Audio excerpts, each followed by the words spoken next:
और जो लोग कर्म करते हैं लेकिन स्वर्ग भोग के लिए मेरे को ये मिले मिले उसका वर्णन करते हैं भगवान। त्रैविद्यावाम सोम पापूत पापा यज्ञैरिष्ट्वा स्वर्गतिं प्रार्थयन्ते ते पुण्यमासाद्य सुरेंद्र लोकम अस्नन्ति दिव्यान् दिवि देव भोगान्। परंतु जो इस प्रकार को मेरे को नहीं जानता, जो सकाम कर्म करने वाले हैं, जो भी काम करते हैं वो कामना से करते हैं, तो जो तीनों वेदों में जो विधान किए गए हैं, ये कर्म करो तो ये उसको छोड़ करके सात वेद को, तीनों कर्मों में जो विधान बताए गए हैं, ये कर्म करो तो ये मिलेगा, ये कर्म करो तो स्वर्ग मिलेगा, ये कर्म खाली यही से बताए गए हैं उसके अंदर।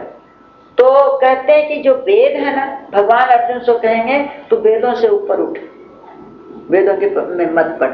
वो क्यों? वेद जो कर्मों ही कर्मों का वो बता रहे हैं, निरूपण कर रहे हैं, तो कहते हैं वो वेदों का तात्पर्य नहीं कोई समझता है, लोग उसमें पड़ जाते हैं, वेद में बताया, वेद में बताया, लेकिन वेदों का तात्पर्य वेदों कर्मों के पचड़े में पड़ने के लिए बताने का नहीं है। वेदों का तात्पर्य ये है कि मनुष्यों की कामना नहीं मिटती, तो कामना अच्छे कर्म वो करते नहीं। अच्छे कर्म मनुष्य, बुरे आदमी हैं जो भी जिनकी कामनाएं नहीं मिटती, और लोग अच्छे कर्म नहीं करेंगे। अच्छे कर्म नहीं करेंगे तो और वो फंसते चले जाएंगे। तो उनको जैसे बच्चे को कड़वी दवाई पिलानी होती है तो उसको मिश्री का लालच लिया जाता है, किसी चीज का लालच देके उसको दवाई पिलाते हैं कि इसकी बीमारी मिटे। तो इसी तरह से वेद है, तो कहते हैं ये कर्म करो तो तुमको ये मिलेगा, ये कर्म करो तो तुमको ये मिलेगा।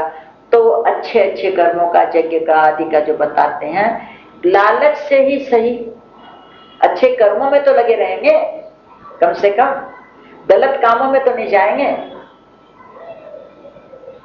इस तरह इसलिए उनको एक बंधन में बांधने के लिए ये कर्म बताते हैं। और होते होते जब मनुष्य कर्मों में ज्यादा पड़ जाता है तो ज्यादा कर्म करते करते फिर वो उठ जाता है, थक जाता है, शांति नहीं मिलती, तब वो उससे निकलने के लिए फिर उपाय करता है, तब वो भगवान की तरफ लगता है बाद में।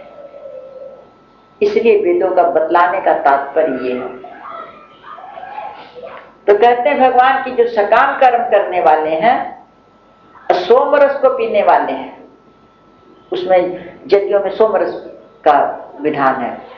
तो वो सोमरस, बहुत लोग कहते हैं कि मदिरा को ही कहते हैं, शराब को ही, लेकिन वास्तव में तो सोमरस शास्त्र में ऐसा है, एक पेड़ की डाल तोड़ते उसमें से एक रस कई पेड़ों में निकलता है ना, तो वो रस लाया जाता है, तो अंत में उसका भोग लगा करके वो पीते हैं सब। एक तरह ये सोमरस ही समझ लो, तारीफ दिखती है जो, एक तरह से वही समझ लो और क्या।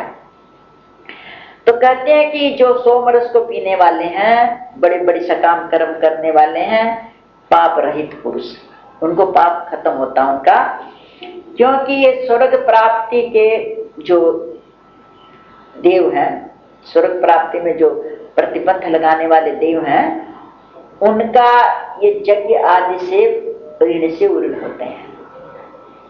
उनका ऋण रहता है जीव पर, मनुष्यों, मनुष्य तीन ऋण लेके पैदा होते हैं, देव ऋण, ऋषि ऋण और पितृ ऋण। तो ये यज्ञ याग आदि कर करके देव ऋण से मुक्त होते हैं। और ये जो पितरों का ऋण उतरता है इससे, संतान उत्पन्न होने से, पितृण से उत्पन्न होते हैं, ऋण होते हैं। और जो स्वाध्याय आदि करते हैं ना, आत्मज्ञान की जो पुस्तकें आदि पढ़ते हैं, आत्मज्ञान के जो करते हैं, उससे ऋषि ऋण उतरता है। तो जीवों के ऊपर तीन ऋण रहते हैं, मनुष्यों पर। तो कहते हैं ये यज्ञ याग आदि करके जो सोमरस को पीने वाले हैं, ये देव ऋण से मुक्त होते हैं, इसलिए उनको पाप से रहित बताया गया है।